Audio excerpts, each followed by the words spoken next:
దేవుడు మనను ప్రేమించి మన బ్రతుకుల్లో మనకు అనుగ్రహించిన తన మహాప్రేమను బట్టి, తన మహాకృపను బట్టి తండ్రి అయినటువంటి యెహోవా దేవునికి కుమారుడైన క్రీస్తు యేసునందు హృదయపూర్వకమైన కృతజ్ఞతాస్తుతులు సమర్పిస్తూ పరిశుద్ధ ప్రభు దినమున ఆరాధనకు చేరి కూడి వచ్చినటువంటి నా ప్రియ సహోదరి సహోదరులందరికీ కూడా క్రీస్తు ప్రభు వారి ఘనమైన నామంలో అందరికీ ప్రత్యేకమైన వందనాలు శుభాలు సమయం తెలియజేస్తున్నాను.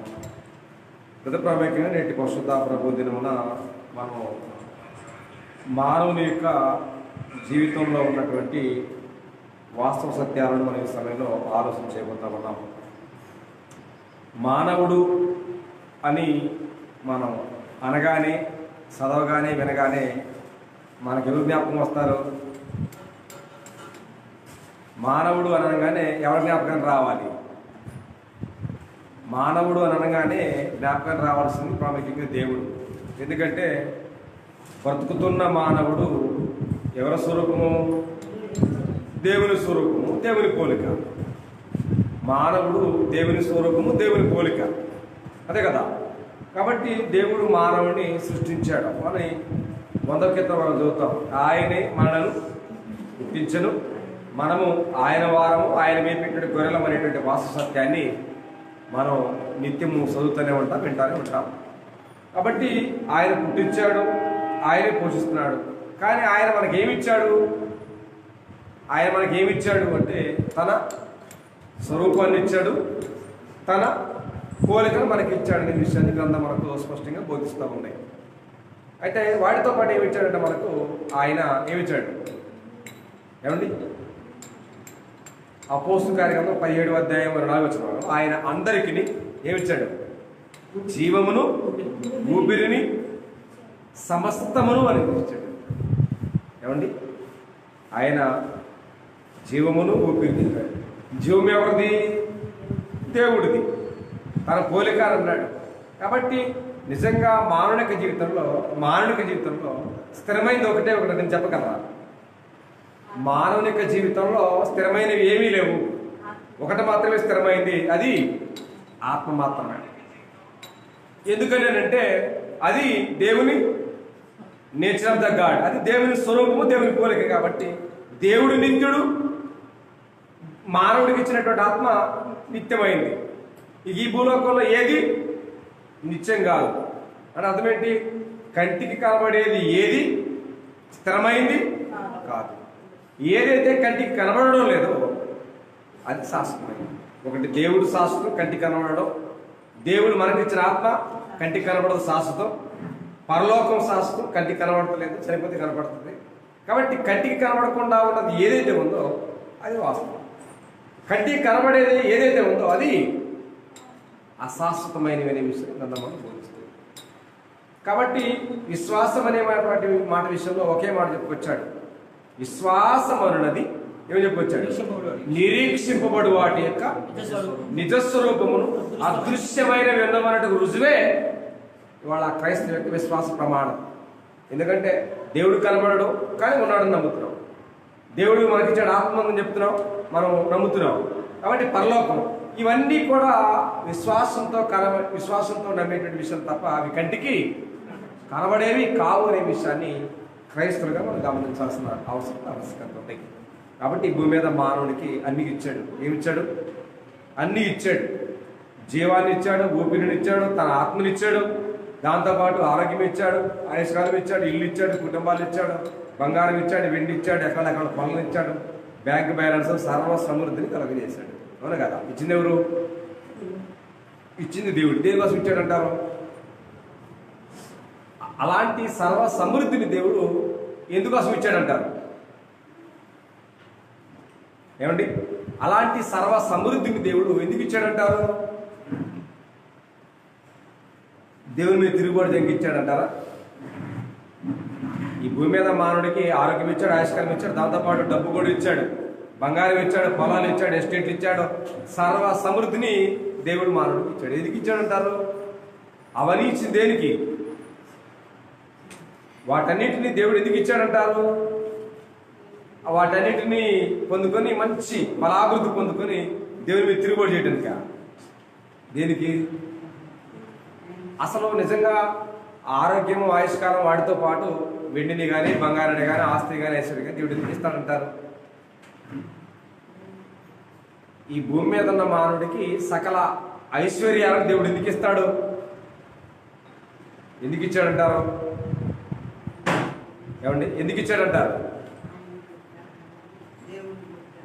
ఆయన స్వరూపంలో ఉన్న మనం, ఆయన పోలికలో ఉన్న మనం భూమి మీద ఎలా బ్రతకాలంట? సుఖంగా సౌఖ్యంగా బ్రతకడానికి ఇచ్చాడండి. దీనికి ఇచ్చాడు సుఖంగా సౌఖ్యంగా బ్రతకడానికి మనకి ఆశీర్వాదాలన్నింటినీ ఇచ్చాడు. ఒక్కసారి దాన్ని అపోస్తుడైన పౌలు తిమోతితో మాట్లాడుతున్న సందర్భం చదువుతా ఉన్నాం ఈ సమయంలో. తిమోతికి రాసిన మొదటి పత్రిక 6వ అధ్యాయము 17-18 వచ్చిన పౌలు మాట్లాడుతున్న సందర్భం చదువుతా ఉన్నాం ఈ సమయంలో.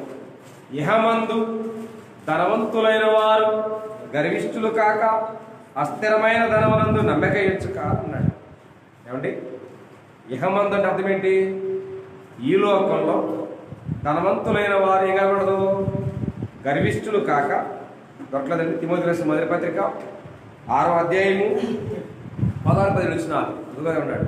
ఇహమందు ధనవంతులైన వారు గర్విష్ఠులు కాక అస్థిరమైన ధనమునందు నమ్మకించక సుఖముగా అనుభవించుటకు సమస్తమును మనకు ధారాళముగా దయచే దేవుని ఎందే నమ్మకించుడని ఆజ్ఞాపించుకున్నాడు. ఏం చెప్పారండి? ఎందుకు ఇచ్చారంట? ఏమండి, సమస్తమును ఎందుకు ఇచ్చారు మనకి? సమస్తమును మనకు ధారాళంగా దయచేసింది దేనికంటే సుఖంగా బ్రతకడానికి దేవుడు అట్టి ఆశీర్వాదాన్ని దేవుడు మనకిచ్చారు. కానీ మనం ఏం చేస్తున్నామంటే వాటన్నిటినీ చేజిక్కించుకొని, ఏమండి, వాటన్నిటినీ చేజిక్కించుకొని మనం ఏటి కోసం బ్రతుకుతున్నాము? ధనం మీదనే నమ్మకం, బంగారం మీదనే నమ్మకం, ఆస్తుల మీదనే నమ్మకం. ఎవరి మీద నమ్మకం లేదు. ఆ ఆస్తులన్నింటిని ఇచ్చింది ఎవరిని చేతికి? దేవుడు ఇచ్చాడు. కానీ దేవుడు నమ్మే పరిస్థితిలో ఉన్నారా ప్రజలు అంటే లేరు. ఎవరు నమ్ముతున్నారంటే ఇచ్చిన వాడు చూసుకునే విడిచిపడుతున్నారు, వీటిని చూసుకునే అదిరిపడుతున్నారు తప్ప వీటన్నిటినీ ఇచ్చిన దేవుడు నాకు ఇచ్చాడు, నేను సుఖంగా బ్రతకడానికి, దేవుని మహిమ కోసం బ్రతకడానికి అన్న ఆలోచన చేసేవారు ఉన్నారని లేదు. కాబట్టి ఇక్కడ అంటున్నాడు, అస్థిరమైన ధనమందు నమ్మకించక సుఖముగా అనిపించడానికి ధారాళంగా దయచేసి దేవుని ఎందుకు నమ్మకించాలని ఆజ్ఞాపించమనే మాటని పౌలు చెప్తున్నాడు.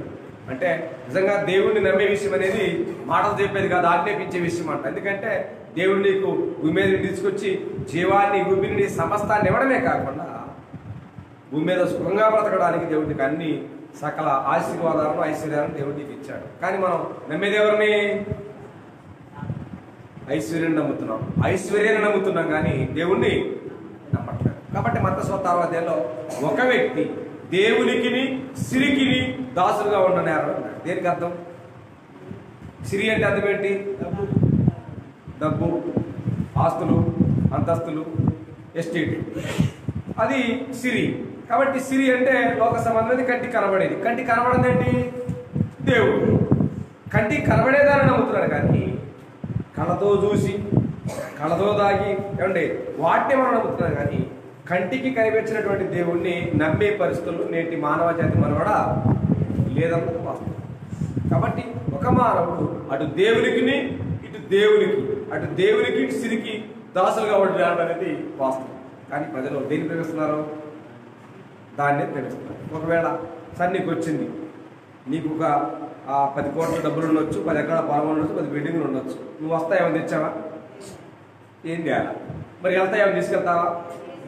అదే జ్ఞానేశ్వరులు మనం 5వ అధ్యాయంలో కూడా తల్లి గర్భము నుండి ఒక మానవుడు ఏ రీతిగా అయితే వచ్చాడో ఆ రీతిగానే వదిలి వెళ్తాడు తప్ప తాను తీసుకువెళ్ళగలిగేది ఏమి అంటే పూసిక పుల్ల కూడా కొట్టుకోలేడు.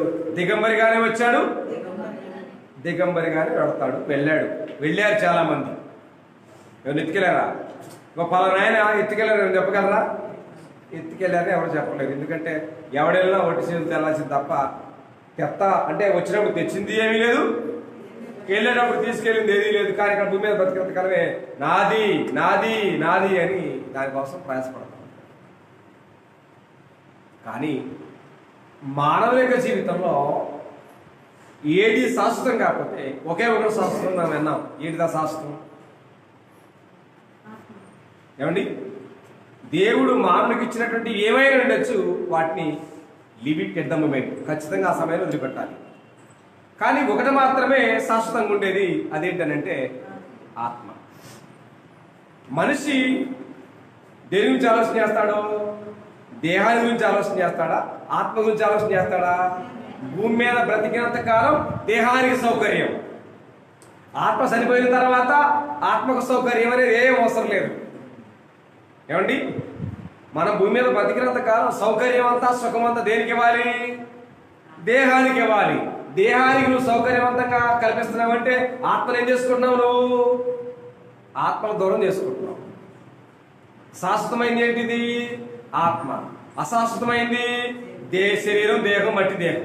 కానీ మనం దేన్ని ప్రేమిస్తున్నాం అంటే కనిపించే దేహాన్ని ప్రేమిస్తున్నాం. ఎందుకంటే అద్దం ముందు కనబడేదిగా, కాబట్టి దాన్ని ప్రేమిస్తున్నాం.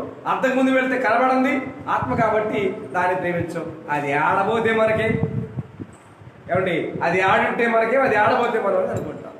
కానీ శాశ్వతంగా ఉండేది ఆత్మని. నీ దేహానికి ఏముంది? ముగింపు ఉంది. ఏమండి, మన దేహానికి 100 రోజులకో 200 రోజులకో లేదా 200 సంవత్సరాలకో 1000 సంవత్సరాలకో ఏదో ఒక రోజున శరభగీతాన్ని పాడాల్సిందే.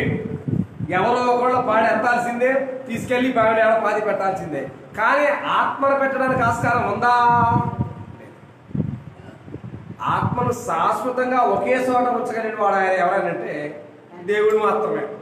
కాబట్టి మనిషి భూమి మీద జీవించే జీవితకాల పరిమాణం మనిషి దేహాన్ని ప్రేమించినట్టుగా కనిపించిన ఆత్మను ప్రేమిస్తున్నాడా? దేహాన్ని కాపాడుకుంటున్నాడా? ఆత్మను కాపాడుకుంటున్నాడా? దేహాన్ని రక్షించుకుంటున్నాడా?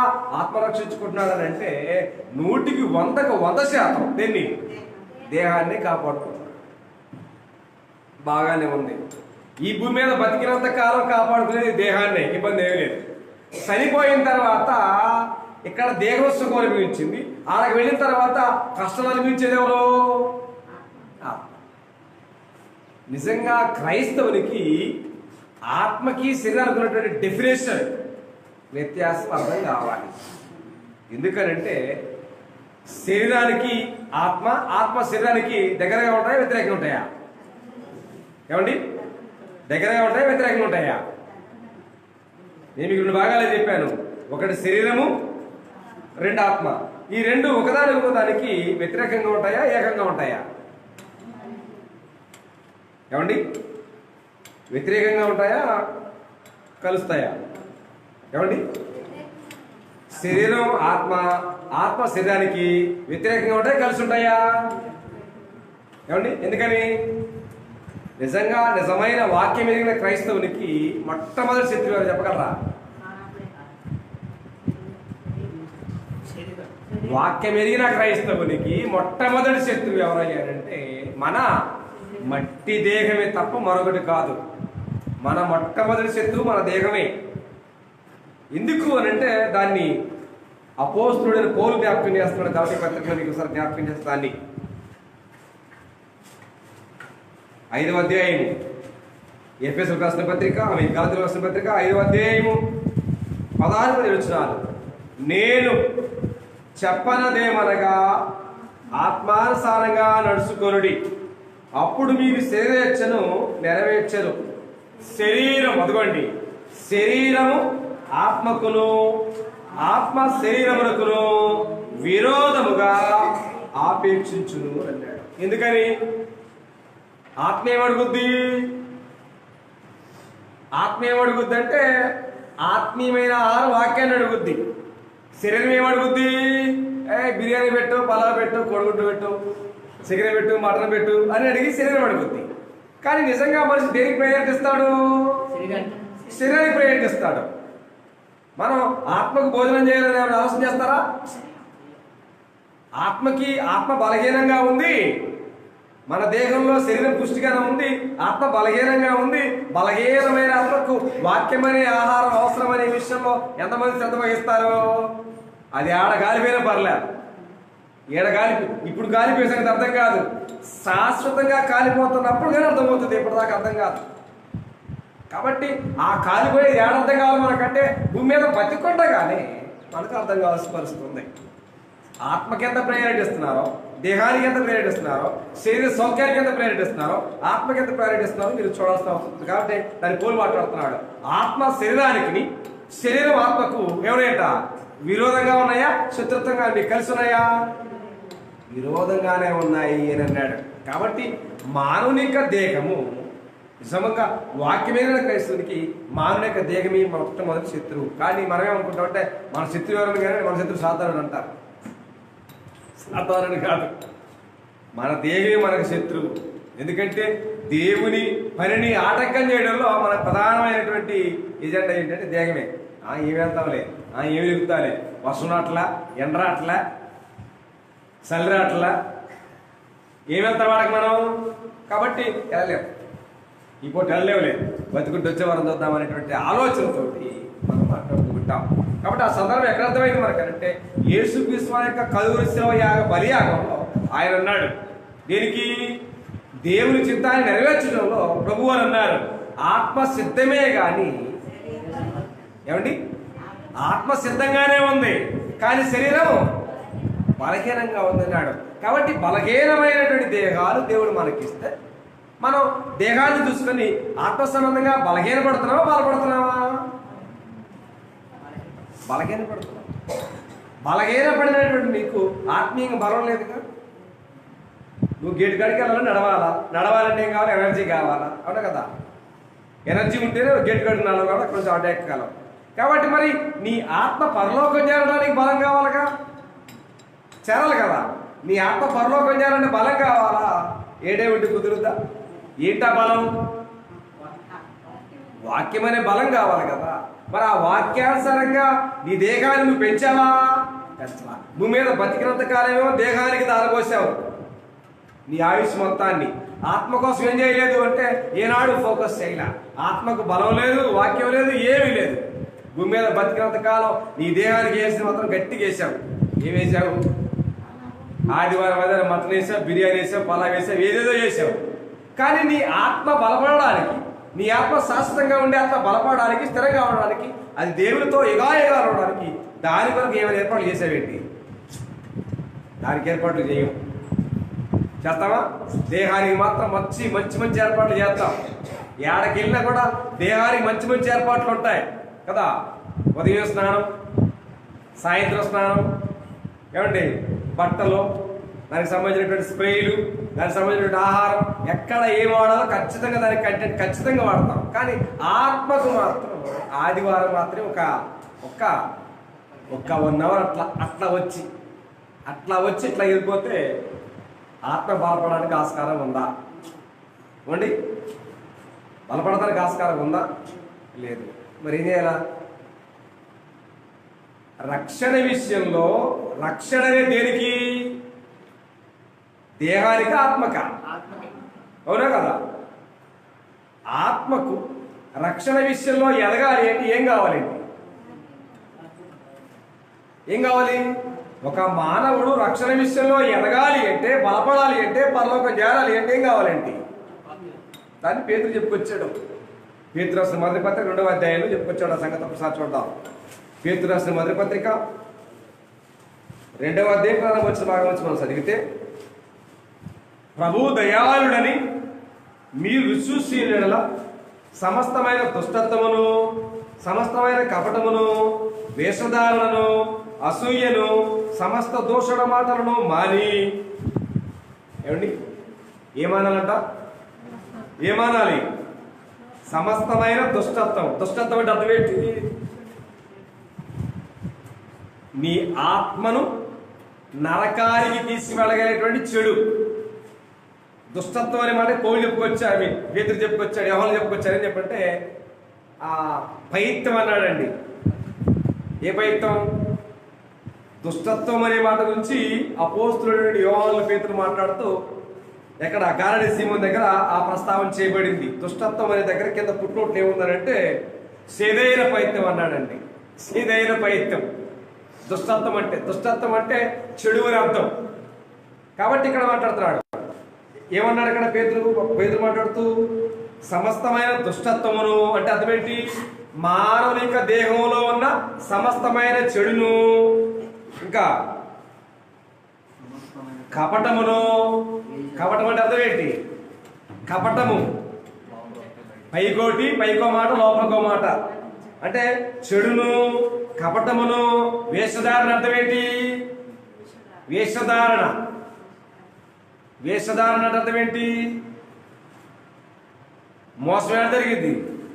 వేషధారణలో జరిగింది మోసం. కాబట్టి క్రైస్తవులమైనటువంటి భ్రమ, కానీ జరిగించే కార్యకలాపాలన్నీ ఎవరండి? పేరేమో క్రైస్తవ్యం అన్న పేరు, చేసే పనులన్నీ సాధారణ పనులు, సేకరణ సామ్రాజ్యం పనులు తప్ప వెలుగు సామ్రాజ్యం పనులు చేయకపోయేది మన క్రైస్తవులు ఎవరు కూడా. కాబట్టి మనం ఖచ్చితంగా గ్రంథాన్ని గమనిస్తే ఇక్కడ పేతురు మాట్లాడుతున్నాడు.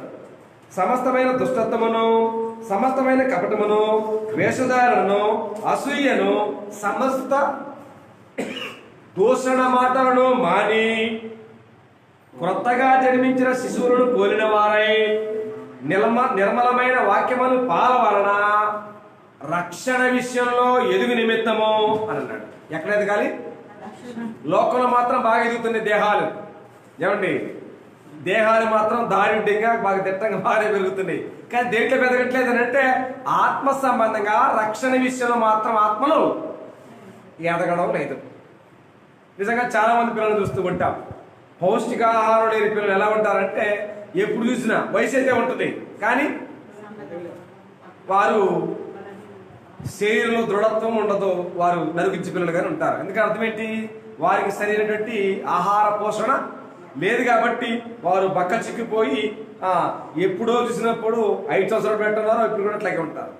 కానీ నేటి ఉన్నటువంటి క్రీస్తు యేసులోనికి బాప్తిజం పొందినటువంటి పరిశుద్ధులు క్రైస్తవులు కూడా అట్లాగే ఉన్నారు. ఆత్మ సంబంధంగా ఎదుగుదల ఉందా? లేదు. భౌతిక సంబంధంగా ఎదుగుదల మాత్రం బాగానే ఉంది. ఏమండి? పిల్లలు కాస్త పెద్దోళ్ళు అవుతున్నారు, పెద్దలు కాస్త భార్యలు అవుతున్నారు, భార్యలు కాస్త అమ్మలు అవుతున్నారు, అత్తలు అవుతున్నారు, నాయనమ్మలు అవుతున్నారు. ఏమండి? అనేక రకాలైనటువంటి భౌతిక సంబంధమైనటువంటి రిలేషన్లో ప్రమోషన్లు వస్తున్నాయి. కానీ ఆత్మ సంబంధమైనటువంటి జీవిత విషయాల్లో ఎలాంటి ప్రమోషన్లు ఉన్నాయంటారా? బైబిల్ పట్టుకున్నప్పుడు ఎట్లా ఉన్నాం మనం? ఈ లోకాన్ని విడిచేదాకా అట్లాగే ఉంటాం అనే కాదా? అట్లాగే ఉంటున్నాం. కానీ నిజంగా మరి బైబిల్ పట్టుకున్నప్పుడేమో విద్యార్థిగా, మరి కొంతకాలం తర్వాత ఏం చేయబడాలా? బోధించాలి. మరి బోధించే వరంగా ఉన్నామా? బోధిస్తున్నామా? లేదు. అస్సలు బైబిల్ తెలిసి ఎక్కడా మనం నోరు తెలిసి మాట్లాడం. అదే లోకంలో చెప్పమంటే అస్సలు ఎట్లా ఎట్లా అని చెప్పి దేశం మొత్తాన్ని ఏకం చేస్తాం. ఏమండి? దేశం మొత్తాన్ని ఏకం చేస్తాం, ఎక్కడెక్కడ సమాచారం దిగుతాం. కానీ దేవుడి గురించి, దేవుని వాక్యం గురించి నోరు తెరిచి చెప్పలేనటువంటి ఏ క్రైస్తవ్యం? మోగ క్రైస్తవ్యం. నోరు తెరవకుండా పిల్లలు నోరు తెరిచి మాట్లాడకపోతే ఏమంటారు? మోగోళ్ళని అంటారు కదా. కాబట్టి మరి నీకు నిజంగా దేవుడు నోరిస్తే, నువ్వు ఆత్మ సంబంధంగా వాక్యాసరం నువ్వు ఎదుగుంటే ఏం చేయబడాలా?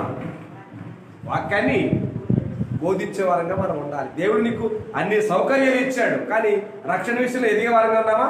దిగజారుతున్నామని అంటే దిగజారుతున్న పరిస్థితులు కనపడుతున్నాయి ప్రపంచంలో. కాబట్టి క్రైస్తవులు ఒకసారి మనం అనుకున్నట్టుగా బాప్తిజం పొందితే సరిపోతుందని అనుకోకండి. నిజంగా దేవుడు ఒక్కసారి బాప్తిజం పొందితే సంతోషమైన దేవుడు అనుకున్నాడా? అనుకోలేదు. దాన్ని తిమోతి పత్రికలో జ్ఞాపకం చేస్తాడు. తిమోతి మొదటి పత్రిక 2వ అధ్యాయం 4వ వచనం మనుష్యులందరూ రక్షణను పొంది అని అన్నాడు. ఒకటి. రెండవది, సత్యమును గూర్చిన అనుభవ జ్ఞానం గలవారై ఉండవాలని ఆయన ఇచ్చుచున్నాడు అన్నాడు. ఇచ్చట అర్థం ఏంటి? కోరిక. ఇవాళ తల్లిదండ్రులు చెప్తా ఉంటారు, అయ్యా నువ్వు ఇంజనీర్ అవ్వాలి, నువ్వు డాక్టర్ అవ్వాలి, మా కళ నెరవేర్చాలి, మమ్మల్ని ఆకాశానికి ఎత్తి పేదబాయిలేయాలని చెప్పి ఇవాళ తల్లిదండ్రులు పిల్లలకు చెబుతూ ఉంటారు. ఏమని? మమ్మల్ని నువ్వు ఎంత ప్రయోజకుడు కావాలి, నువ్వు మా కోరికలు తీర్చాలి, ఎంత కష్టపడుతున్నావు అని చెప్పి నువ్వు అది కావాలి ఇది కావాలని చెబుతారు. నిజంగా చెబుతూ ఉన్నారు ఈ సంగతి. కానీ నిజంగా అయ్యా నువ్వు ఎంత దూరం వెళ్ళినా క్రైస్తవుడుగా ఉండాలి, దేవుని కుమారుడిగా ఉండాలి, దేవునిపై నేను చెబుతారా? ఇది చెప్పరు. ఇది చెబుతారా? ఇది చెప్పరు. ఎంతసేపటికి నీ కుటుంబం యొక్క గొప్పతనాన్ని సాగడానికే నువ్వు ఇలాంటి ప్రయోగాలు చేస్తున్నావు తప్ప నువ్వు దేవుని కుమారుడిగా బ్రతకాలా, సేవ చేయాలా, వాక్యాన్ని ప్రకటించాలా, అనేక రక్షించాలా, నువ్వు బాగా ఎదగాలని చెబుతారా? ఎవరు చెప్పరు దీని గురించి. నీకోసం లక్షలు దారిపోతున్నా, నువ్వు మళ్ళీ ఏం చేయాలా? సంపాదిస్తా బాగా తీసుకెళ్తాడా? నువ్వు తీసుకెళ్తావు, నీ కొడుకు తీసుకెళ్తాడా? నేను తీసుకెళ్తాను, నా కొడుకు తీసుకెళ్తాడా? ఏ కొడుకు తీసుకెళ్ళాడు? నువ్వు తీసుకెళ్లేది లేదు, ఎవరు తీసుకెళ్లేది ఏం లేదు. కాబట్టి అన్నాడు, ఒకడు ధన సంపన్నుడైనను వారి ఘనత విస్తరించను. వాడు ఎడకి దిగాలి, వాడు ఎడకి దిగుతాడు. ఇక్కడ భూమి మీద బతికినంత కాలం ఆడాడ పోగేసి ఎన్నో కోట్లకు పడిగెడతాడు. పడిగెత్తి పోతాడు. పోతాడు? ఈ లోకాన్ని విడిచి వెళ్తాడు. లోకాన్ని విడిచి వెళ్తున్నప్పుడు వాని వెంట సంపాదించిన ఎకరాల పొలం కానీ, సంపాదించిన డబ్బులు కానీ ఏదైనా వాడి వెంట దిగిద్దా? ఎడక దిగదు. ఎడక దిగుద్ది. పాతాళం అనేది మనం మాట్లాడే చాలా క్లారిటీగా మాట్లాడాలా. పాతాళం అనేది ఎత్తైన దానికి ఏం చేయాలా? ఎక్కాలంటారు. లోతైన దాన్ని ఏమంటారు? దిగాలంటారు. కానీ అక్కడ ఏమంటాడు భక్తుడు? ఆసాపు అంటే కురా కీర్తనల మాట రాశారు. ఏమనంటే, ఒకడు ధనవంతుడైనను వారి ఘనత విస్తరించదు, వాడి లోకాన్ని విడిచినప్పుడు వాడు ఘనత దిగదు అని అన్నాడు. ఎడకి దిగదు. వాడు సంపాదించిన యావదాస్తులేమి వాడి వెంట పాతాళానికి ఏం దిగవు. నేను చెప్పినా నా కొడుకు, మీరు మీ కొడుకు చెప్పినా, ఎవరెవరి కొడుకు చెప్పినా ఆ భూముట్టి కానించి ఎవడ ఘనత భూలోకానికి కిందకి దిగదు. ఎవరు వాడినా భూలోకంలో వాడాలా. ఎవరు విడిచిపెట్టినా భూలోకంలో ఉండగానే వాటన్నిటి విడిచిపెట్టి మోటామూల సర్దుకొని వెళ్లాల్సింది తప్ప నీ వెంట వచ్చేది ఏది లేదు. నీ వెంట వచ్చేది ఒకే ఒకటి, ఆత్మ. ఆ ఆత్మను ఎంత వేరకు దానికి జాగ్రత్త చేస్తున్నారు? రక్షణ పొంది సరిపోయిద్దా? సరిపోదు. రక్షణ పొందిన నీకు సత్యముల గురించి అనుభవ జ్ఞానం కలిగి ఉండాలి. అంటే అర్థం ఏంటి? వాక్యాన్ని ప్రతినిత్యము ధ్యానించే వారంగా, చదివే వారంగా, వినే వారంగా, చెప్పే వారంగా ఎదగాలని మనం మాట్లాడతాం. నిజంగా మనం ఈ భూలోకంలో తల్లిదండ్రుల నుంచి వచ్చిన వాళ్ళమే. వచ్చిన మన తల్లిదండ్రులు చెప్పారు అంటే, మనం 6 నెలలు అన్నప్రసన్న అయిన తర్వాత అమ్మా అను, అత్త అను అన్నారు. ఆ అమ్మ అత్తతో ఆగిందా? అలాంటి అమ్మల అత్తలా ఎన్ని వేల పదాలు వాడంటారు ఇప్పటిదాకా? వాడేవలేదా? అప్పుడు ఆ అమ్మ అనే పదం పలికితే చాలనుకుంటారు ఆ పిల్లల విషయం. అత్త అనే పదం పలికితే చాలనుకుంటారు ఆ సమయంలో పిల్లల గురించి. కానీ అదే పిల్లలు అత్త అమ్మతో ఆగిపోయారా? ఆగల. పెద్ద మాటలు, పెద్ద పోయిట్లు లేవుతూ ఉంటారు వాళ్ళ. మరి అలాంటి ఫిలాసఫీ మరి భక్తి విషయంలో ఉందా? ఏమండి, అలాంటి ఫిలాసఫీ ఉందా ఇక్కడ అంటే లేదు. అంటే మనకైతే ఒకలాగా, మన పని అయితే ఒకలాగా, దేవుడి పని అయితే ఒకలాగా. మరి అలాంటి ఫిలాసఫీ మనం నేర్చుకో, ఇతరులకు మనం నేర్పం. కాబట్టి మరి అలాంటప్పుడు అభివృద్ధి చెందుతున్నామా? మనం అభివృద్ధి చెందే వారంగా మనం ఉన్నామా? లేదు కదా. కాబట్టి అభివృద్ధి చెందకుండా మనం పరలోకం చేసే ఆస్కారం ఉందా? కాబట్టి నీ అభివృద్ధి ఏ అభివృద్ధి? ఇల్లు కొనుక్కునే అభివృద్ధి కాదు, ఉద్యోగం సంపాదించిన అభివృద్ధి కాదు, కోట్ల రూపాయలు కూడబెట్టే బ్యాంకుల్లో ఉన్న అభివృద్ధి కాదు. అపోస్తుడైన పౌలు తిమోతిని వేస్తున్నాడు, నీ అభివృద్ధి అందరికీ తేటగా కనపడాలన్నాడు. ఏ అభివృద్ధి? నీ ఆత్మీయ జీవితం యొక్క అభివృద్ధి. కానీ మనది ఏ అభివృద్ధి కనపడింది? ఈ సంవత్సరం ఆదాయం ఎంత ఏంటి? 10 లక్షలు. నీ ఆదాయం ఎంత? 20 లక్షలు. ఏమండి, నీ ఎంత సంపాదించావు? కోట్లు సంపాదించా. అంటే ఈ అభివృద్ధి దేవుడు అడగడం లేదు. అడుగుతాడా? ఈ అభివృద్ధి కాదు కావాల్సింది. కాబట్టి పౌలు తిమోతిని నేర్పిస్తున్నాడు. అన్నమాట కూడా మీకు ఒకసారి జ్ఞాపకం చేస్తాం. తిమోతికి రాసిన మొదటి పత్రిక 4వ అధ్యాయము 15వ వచన భాగాన్ని అపోస్తుడైన పౌలు తిమోతికి తన పత్రికను రాస్తూ, నీ అభివృద్ధి అందరికీ తేటపడి నిమిత్తము వీటిని మనస్కరించము, వీటి యందే సాధకము చేసుకున్నాము అని అన్నాడు. ఏం చేయాలంట? నీ అభివృద్ధి ఏ అభివృద్ధి కనపడాలి? నిజంగా వాక్యం ఎదిగిన క్రైస్తవునికి అభివృద్ధి లోకంలో సంపాదన కాదు. అవుననుకుంటున్నారా? కాదనుకుంటారా? కాదు.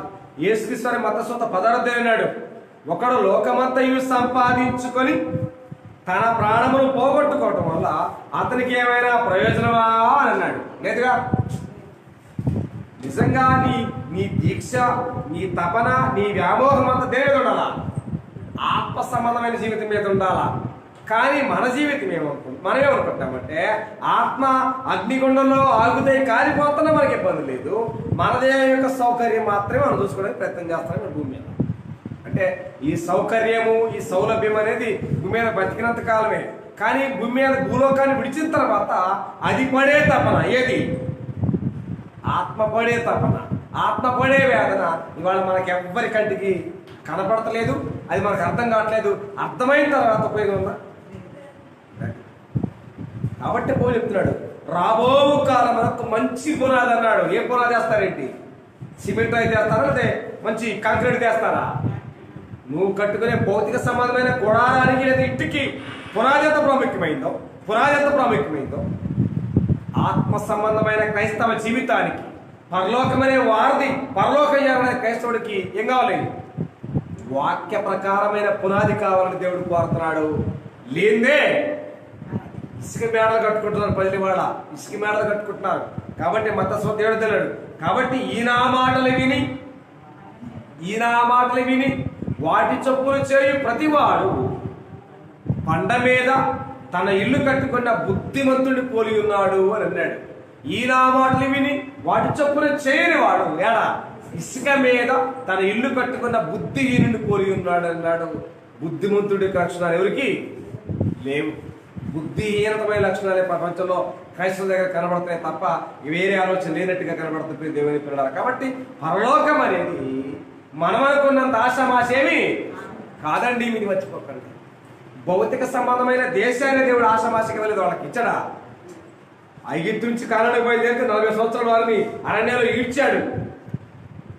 ఈడ్చి గాలించి మనం నిజంగా కందిపప్పు బియ్యం రావడం ఏం చేస్తారు? శుభ్రంగా శరీతే రావు వస్తాయా? శరీతే రావు, ఏదేలా గాలిస్తేనే రాళ్ళు వెనుక్కి వస్తాయి. నిజంగా 40 సంవత్సరాలు గాలించాడేసి ఎవరిని? ఇశ్రాయేలు విషయం 40 సంవత్సరాలు గాలించాడు, ఎవరు చేరాలో ఎవరు చేరకూడదని. దేవుడు భౌతిక సంబంధమైనటువంటి దేశం విషయంలోని ప్రజలని గాలిస్తే ఆత్మ సంబంధమైన పవిత్రమైన పరలోక రాజ్యం చేరడానికి దేవుడు నీకు వెంటనే బైబిల్ పట్టుకోగానే 10 వారాలు చర్చికి రాగానే సరిపోయి పెట్లో పెట్టంగానే 3 రోజు ఆదరణ కొట్టమో 11 రోజు జ్ఞాపకార్థం కూడా పెట్టంగానే పరలోకం తీసుకెళ్తాడండి. ఏం కాదు ఇవన్నీ నీ ప్రకట కళ్ళ తప్ప ప్రయోజనం లేని కళ్ళం. కాబట్టి నిజంగా అట్టి పరలోకం కావాలంటే నీ ఆత్మకు పరిపూర్ణమైన సిద్ధపాటాడా భూమి మీద బతికొండగానే కావాలి.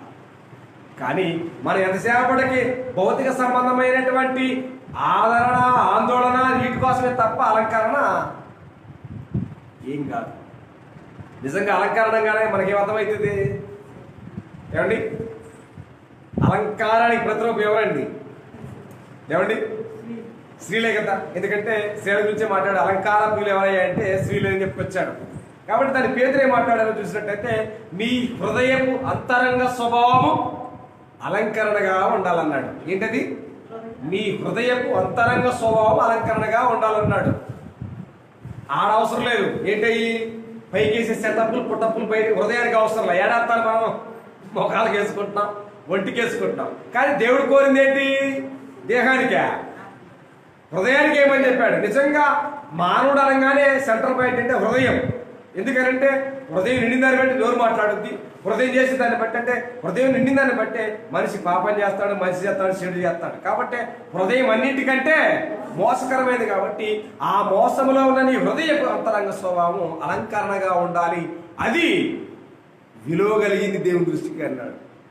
ఆ విలువ ఎంతమందికి అర్థమైంది? వాళ్ళ ఎంతమందికి అర్థమైంది? స్త్రీలకి అంటే మనమని కాదు, ప్రపంచంలో బైబిల్ పట్టుకొని ప్రార్థన క్రైస్తవ స్త్రీలకి, క్రైస్తవ సోదరిమణికి ఎంతమందికి అర్థమైంది ఆ విలువ? ఏంది అర్థమయ్యేది? జ్ఞానము లేని స్త్రీ ఏం చెప్పించాడు తెలుసా?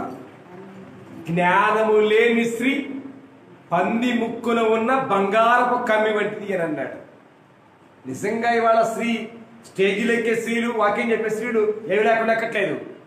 ఐలాజీలు లేకుండా ఎక్కట్లేదు, పెదాలకి లిప్స్టిక్ లేకుండా ఎక్కట్లేదు. సిగ్గుమాలిన పనులు మానుకోపోతే ఉపయోగం లేదు దేవుని పిల్లడారా. కాబట్టి దేవుడు కోరేది నీ భౌతిక సంబంధించిన అలంకరణ కాదు, నీ హృదయపు అంతరంగ స్వభావం అలంకరణగా ఉండాలి. అది దేవుని దృష్టికి విలువ కలది అన్నాడు. నేను సొంత మాట చెప్పట్లేదు మీకు, నేను నా కవిత్వం నా పొయిట్రీ అని చెప్పట్లేదు.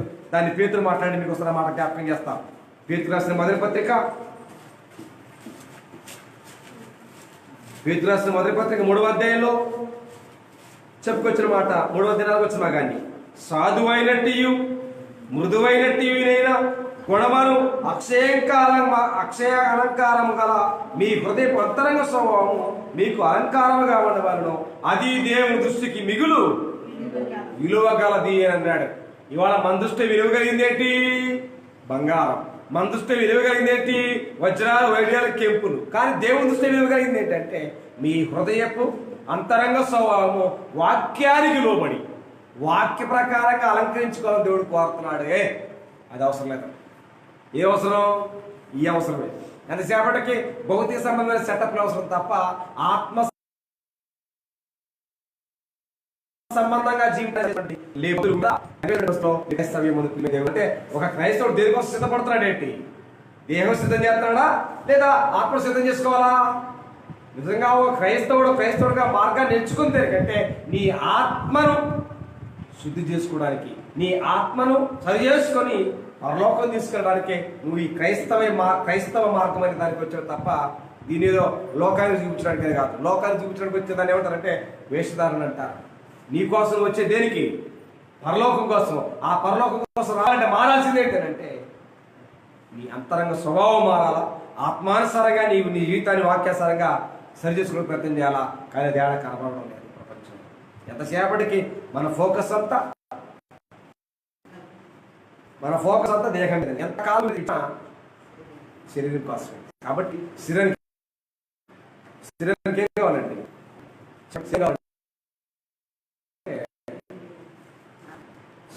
అవును కదా. అంతకాలం హృదయానికి ఏం కావాలంటే సుఖమే కావాలి కదా. దాన్ని ఒకసారి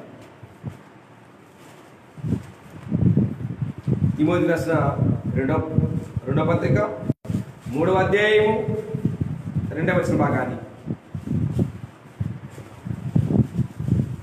తిమోతి రాసినటువంటి 2వ పత్రిక 3వ అధ్యాయము 4-5 వచనాలు.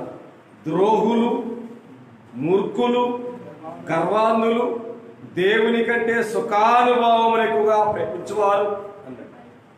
దీన్ని ప్రేమిస్తున్నారంట. దేన్నండి? ద్రోహులు, మూర్ఖులు, గర్వాంధులు, దేవుని కంటే సుఖానుభవాలు ఎక్కువగా ప్రేమించువారు, పైకి భక్తి గలవారి వలె ఉండి దాని శక్తిని ఆశ్రయింపని వారు అయ్యుందురు అన్నాడు. దేని శక్తి చెప్పండి? దేని శక్తి?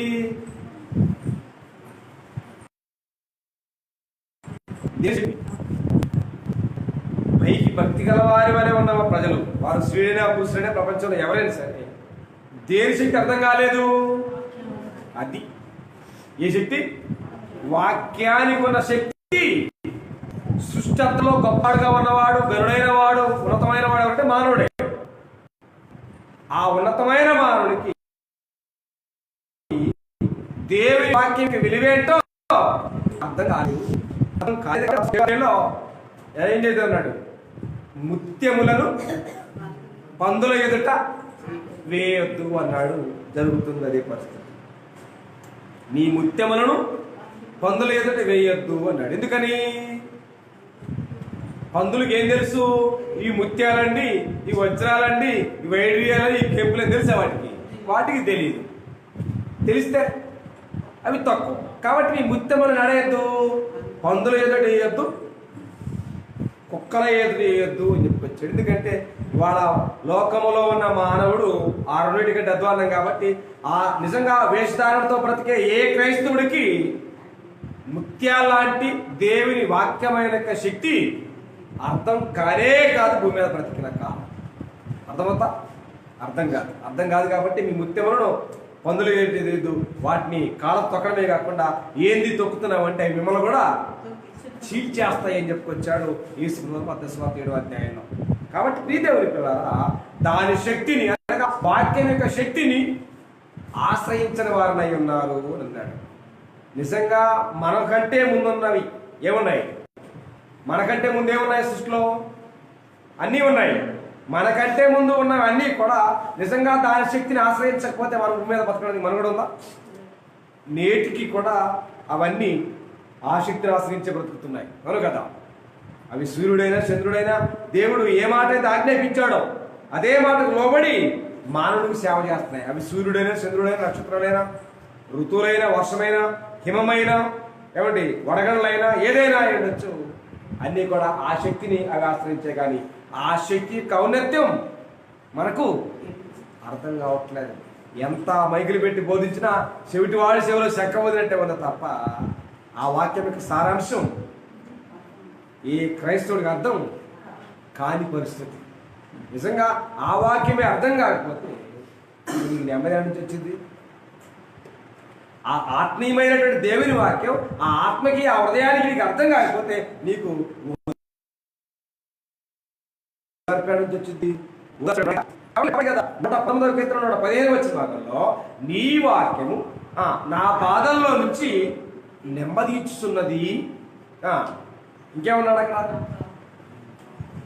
నెమ్మది ఇవ్వటమే కానీ నీ వాక్యము దీపమును నా త్రోవకు వెలుగే కాకుండా అక్కడ ఇంకో మాట అన్నాడు, నీ వాక్యము నా బాధలో నెమ్మదిమే ఇవ్వకుండా నాకు చూడండి అసలు చదువుతుందని 119వ కీర్తన భాగంలో మాట రాయబడింది. ఆ నెమ్మది అనేటువంటిది చాలా ప్రాముఖ్యమైనది భూమి మీద బ్రతికే మానవుడికి. నెమ్మది లేకుండా కూడా బతికే పరిస్థితులు అంటే ఆ నెమ్మది అనే మాట భూమి మీద బతికిన కాలంలో జరిగేటువంటి పరిణామాలు కాదవి. ఒక్కసారి 119వ కీర్తన 50 వచ్చిన భాగాన్ని 119వ కీర్తన 50 వచ్చిన భాగాన్ని నీ వాక్యము నన్ను బ్రతికించి ఉన్నది నా బాధలలో నాకు నెమ్మది కలిగించుతున్నది అన్నాడు. నెమ్మది కలిగించుతున్నది అన్నాడు. ఆ నెమ్మదే మాట భూమి మీద బ్రతికిన కాలంలో వర్తించే మాట కాదు. మనం ఆలోచన చూస్తాం. భూమి మీద బ్రతికినంత కాలం మనం ధనాన్ని ఆశించి కిరీటాన్ని సమస్తాన్ని ఆశించి మనం భూమి మీద బ్రతుకుంటాం. ఈ లోకంలో మనం ఏమి తేలేదు చదువుకున్నాం. అవునా కదా? మనం ఈ లోకంలోనికి ఏమీ తేలేదు, ఏమీ తీసుకువెళ్ళాం. కానీ నువ్వు కలిగి ఉన్నది ఏదైనా నీకు శాశ్వతమా? సామెతల గ్రంథం మీరు ఇలా వచ్చి దీన్ని 27వ కీర్తనలో 27వ అధ్యాయంలో ఏమంటారంటే ధనము శాశ్వతం కాదు, కిరీటాలు తరతరాలు ఉండవు. ధనం అంటే అర్థం తెలుసు కదా మీకు? డబ్బులు, దుడ్డు, కాసు. డబ్బులు శాశ్వతంగా ఎవరి దగ్గర ఉండవు. కిరీటం అనేది తరతరాలు వస్తాయి. ఖచ్చితంగా అధికారాలు మారతానే ఉంటాయి. అధికారం అనేది దేవుని యొక్క చిత్తంలో ఉన్నది, అది నీ యొక్క నా మనసులో ఉన్నది కాదు, దేవుని చిత్తంలో ఉన్నది అధికారం. ఆ అధికారాన్ని ఎవరికి ఇవ్వాలని కూడా దేవుడు ఇస్తాడు. ఆ అధికారం లోబడి క్రైస్తవులంతా భూమి మీద బ్రతకాలని దేవుడు కోరుతున్నాడు. కాబట్టి అనుకున్నాడు ధనం శాశ్వతం కాదు, అధికారం శాశ్వతంగా ఎవరికి ఉండదు. అయితే మనం ఏమనుకుంటామంటే నేను శాశ్వతం, నేను కలిగి ఉన్న డబ్బు శాశ్వతం, నేను కలిగి ఉన్న సమస్తం శాశ్వతం అనుకుంటున్నాడు తప్ప ఏమీ శాశ్వతం కాదు. ఒకే ఒకటి శాశ్వతం. ఎవరికి అర్థమవుతుంది? ఎవరికి అర్థమవుతుంది? నిజంగా వాక్యం యొక్క సారాంశం నీకు అర్థమైతే నాకు ఒకటే ఒకటి శాశ్వతం. ఏంటి శాశ్వతం? నాకు ఇచ్చిన దేవుడు ఇచ్చిన ఆత్మ శాశ్వతం. దానికోసం నేను భూమి మీద ప్రయోగాలు చేయాలి, దానికోసం సిద్ధపడాలి అని చెప్పి అర్థమవుతుంది. అదే వాక్యం అర్థం కాదు అనుకోండి, ఇక ఎడగడదామా మూట, ఎడ సంపాదిద్దామా, ఎడదిద్దామా, ఏడా అని చెప్పి వీటి కోసం వెతులాడతాం అంటాడు మనిషి. వాటి కోసం వెతులాడితే ఉపయోగం ఉందా? అందుకోసమే సామెతల గ్రంథంలో అన్నాడు అంటే ఐశ్వర్యము పొంద ప్రయాసపడకు అన్నాడు. అర్థమవుతుందా? ఏ పొందొద్దు? ఐశ్వర్యము పొంద ప్రయాసపడకము అన్నాడు. నిజంగా ఎందుకు ప్రయాసపడతాడు మనిషి? ఎందుకండి ఎందుకు పడతాడు ప్రయాస? ఉదయాన్నే లేచి సాయంత్రం పనికి వెళ్ళి అటెళ్ళి ఏమండి ఎందుకు? దేనికోసం ఉంటారు? భోజనాలనే కదా, మూట కట్టాలనే కదా. ఎవరి కోసం? మనం తినకపోయినా మన పిల్లలు తింటారని మనం ఏదేదో చేస్తామని చెప్పి జనాలు కష్టపడి ప్రయాసపడుతూ ఉంటారు. కాబట్టి దాని గురించి జ్ఞానేశ్వరం ఏం చెప్పాడంటే మనము వాటి కోసం పరుగులు పెడుతూ ఉంటాం. చూడండి ఒక్కసారి, నేను మీకు సొంత వాటిని నేను చెప్పడానికి ఎక్కడక్కడ ఇష్టపడ. ఒకసారి సామెత గ్రంథం 23వ అధ్యాయంలో మాట రాయబడి చూడండి ఒకసారి దయచేసి. 23వ అధ్యాయం సామెత గ్రంథం 4వ వచన భాగాన్ని 23వ అధ్యాయం 4వ వచనం. ఐశ్వర్యము పొంద ప్రయాసపడకుము, నీకు అట్టి అభిప్రాయం కలిగిన దానిని ఇదేనట ఇప్పుడే లిమిటెడ్ దమ్మేంటి దాన్ని విడిచిపెట్టు, లేకపోతే నీవు దాని మీద దృష్టి నిలిపిన తోడనే అది లేకపోవును, నిశ్చయముగా అది రెక్కలు ధరించి ఎగిరిపోవును, పక్షిరాజు ఆకాశంలో ఎగిరిపోవునట్లు అది ఎగిరిపోవును అన్నాడు. ఎంతకాలం ఎగరగలవు ఇంటి నువ్వు? ఎంతకాలం ఎగరగలవు? అందుకోసం అన్నాడు ఐశ్వర్యం పొంద ప్రయాసపడకము, ఒకవేళ అట్టి ఆలోచన నీకుంటే ఇప్పుడే ఈ క్షణమే దాన్ని విడిచిపెట్టు అన్నాడు. కానీ మనం ఎందుకు విడిచిపెడతామా? ఎక్కువసారి విడిచిపెడతాం. ఎంత దూరమైనా, ఎంత ప్రాణం పోయే పరిస్థితికి వచ్చినా దాన్ని విడిచిపెట్టమని అన్నట్టుకి. కానీ విడిచిపెట్టకపోతే నష్టం ఎవరికో? మనకే. విడిచిపెట్టకపోతే నష్టం మనకే, విడిచిపెడితే లాభం మనకు, ఎంతో ఆశీర్వాదం మనకు, ఎంతో దీవెన మనకు. కానీ మనం అది ఆలోచన చేయం. కాబట్టి ఈ లోకం మనం ఏం తేలేదు, ఏం తీసుకువెళ్ళాం. కాబట్టి దాన్ని పొందొద్దు, ప్రయాసపడద్దు. కానీ నువ్వు దేవుని కోసం ప్రయాసపడాలా? దేవుని కోసం, దేవుని పని కోసం, వాక్యాన్ని నేర్చుకునే విషయం కొరకు, లేదా వాక్యాన్ని ప్రకటించే విషయం కొరకు నువ్వు ప్రయాసపడితే నీ ఆత్మకు శాశ్వతమైనటువంటి పరిష్కారాన్ని దేవుడు ఇస్తాడు. అవునా కదా? నువ్వేం సంపాదించగలవు నీ ఆత్మకి? నిజంగా దేవుడు చెప్పినట్టు చేస్తే నువ్వు ప్రయాసపడతావు, దాని తగిన ప్రతిఫలం దేవుడు ఇస్తాడు. కానీ మనం ఈ లోకంలో మనం ఏమనుకుంటామంటే ఏముందలే అని మన సౌఖ్యాల కోసం మేము చూస్తూ ఉంటాము ఈ లోకంలో. కాబట్టి అలాగ బతికినటువంటి ఈ లోకంలో ఇద్దరు వ్యక్తులు మీకు ఒకసారి జ్ఞాపకం చేస్తాను. వాళ్ళు ఎవరంటే, ఒకడు ధనవంతుడు. అంటే ఇక నాకు ధనమే శాశ్వతం, నాకు ధనమే శాశ్వతం, ఆస్తే శాశ్వతం అని చెప్పినటువంటి భక్తులు కూడా ప్రపంచంలో లేకపోలేదు. ఇద్దరు వ్యక్తులు మనకు తెలుసు. ఒకళ్ళేమో ధనవంతుడు, రెండో వ్యక్తి ఏమో లాజరు. లాజర్కి ఏమీ లేదు, ఏమీ లేదు. లాజర్కి ఏమీ లేదండి, ఏమీ లేదు. ఒకటి తప్ప. ఏం చెప్పండి? ఒకటి తప్ప ఏమీ లేదు. ఒకటి తప్ప ఏమీ లేదు. ఆయనకి అన్నీ ఉంటాయి. ధనవంతుడికైతే అన్నీ ఉంటాయి, అన్ని అంగులు ఉంటాయి. ఆయన ప్రతినిత్యం ఏం చేసేవాడు? బహుగా సుఖపడేవాడు అంట. ఎవరు? ధనవంతుడు బహుగా సుఖపడేవాడు భూలోకంలో. కానీ లాజర్కి ఏమి లేదు, ఇల్లు లేదు, వస్త్రాలు లేవు, వాకిల్ లేదు, ఏమంటే తినడానికి తిండి లేదు, ఉండటానికి ఇల్లు లేదు, ఏమి లేదు, శూన్యం, జీరో. అయినా ఎవరు నమ్మాడు? దేవుని మీద నమ్మకం. అవునా కదా? కానీ అన్ని ఇచ్చిన దేవుడిని ఆయన నమ్మాడా ధనవంతుడు? నమ్మలా. నాది, నేను సంపాదించే, నాది నాది అని అన్నాడు. అర్థమైంది. కాబట్టి ధనవంతుడికి ఏమర్థమైంది? ఈ లోకంలో నాదంటూ ఏమీ లేకపోయినా నన్ను ఆదరించే ఒక దేవుడు ఉన్నారని గొప్ప నమ్మకంతో ఆయన బతుకుతున్నాడు. అయిపోయింది. నిజంగా అతనికి ఏముండే? కుక్కలుండే. ఎవరికి? స్థితిమంతులకి. ఆ స్థితిమంతులకి ఈ పాత రోజుల కుక్కలుండే. ఇవాళ అంతా కామన్ అయింది అనుకుంటే అది వేరే విషయం. అవునా కదా? కాబట్టి మనం ఒక విషయాన్ని ఆలోచన చేసినట్లయితే లోకంలో కుక్కలు ఉంటాయి. కానీ ధనవంతుడిలో ఆస్తులు కాపాడదనుకుంటే ఆ కుక్కలకి వేసిన ఆహారంతో లాజరు తిని బతికేవాడు. అంత మాత్రమే కాదు, ఆ కుక్కలు వచ్చి ఏం చేసేవి? అతని కురుపులు నాకేయి. ఎంత బాధ అంటే, కుక్కలు వచ్చి కురుపులు లాగుతుంటే ఛాయ్ అనేటువంటి పరిస్థితి కూడా లేకపోయింది. అంటే ఎంత దయనీయంగా అతను బతుకుతున్నాడో మనకు అర్థం కావాల్సిన అవసరం ఉంది. కానీ వాళ్ళ ఆయనేమో అనలేని పరిస్థితి. కానీ వాళ్ళ కావాలనే మూతులు మొక్కలు నాకించుకుని బ్యాచ్. ఎవరి? కుక్కలు పెంచుకుంటున్నారే వాళ్ళ అల్లరి ముద్దుగా ప్రపంచంలో ప్రజలంతా. కానీ ఆ కుక్కలు ఏం చేస్తా ఉంటాయి? మొఖాలు మూతులు నాకుతూ ఉంటాయి. కానీ నిజంగా సైంటిఫిక్గా మీరు చూస్తే ఏ కుక్క మనిషి దేహాన్ని నాకకూడదు. సైంటిఫిక్గా వాళ్ళు ఒరిజినల్గా ఉంటూ చెప్పే మాట. కానీ వాళ్ళ కుక్కలు పెంచేవాళ్ళు ఏదో కొద్ది మూతులు నాకుతూ ఉంటారు. కుక్క వచ్చి మొక్కలు నాకుతూ ఉంటుంది. కానీ అట్లా పెంచుకుంటున్నారు. అది ట్రెడిషన్ అనుకుంటున్నారు. కానీ అది కాదు. అది ఒక రకంగా జబ్బు. అది అనారోగ్యానికి కారణం తప్ప ఆరోగ్యానికి కారణం కాదు. ప్రియ దేవునికి ఉన్నారు. కుక్క ఎక్కడ ఉండాలా? కుక్క బయటే ఉండాలి. కానీ కుక్క ఆడ మంచాల మీద కుక్కే, కార్ల మీద కుక్కే, ఫ్లైట్లో కుక్కే, ఒళ్ళు కుక్కే, యాడుతామో కుక్కల పిల్లి. నిజంగా ప్రపంచంలో మనిషిని ప్రేమించే పరిస్థితి కాదు. కానీ ఇవాళ కుక్కలకి పిల్లులు కొన్న క్రియేట్ ప్రపంచం ఏడా లేదు. నిజంగా మనుషులు భూమి మీద బతుకున్నప్పుడు కార్లు లేదా ఫ్లైట్లు ఎక్కుతారో లేదు కానీ కుక్కలకి పిల్లు మాత్రం ఏనాడో ఫ్లైట్ల మీద దిగుతూనే ఉన్నాయి. అంటే అది అభివృద్ధి కాదు.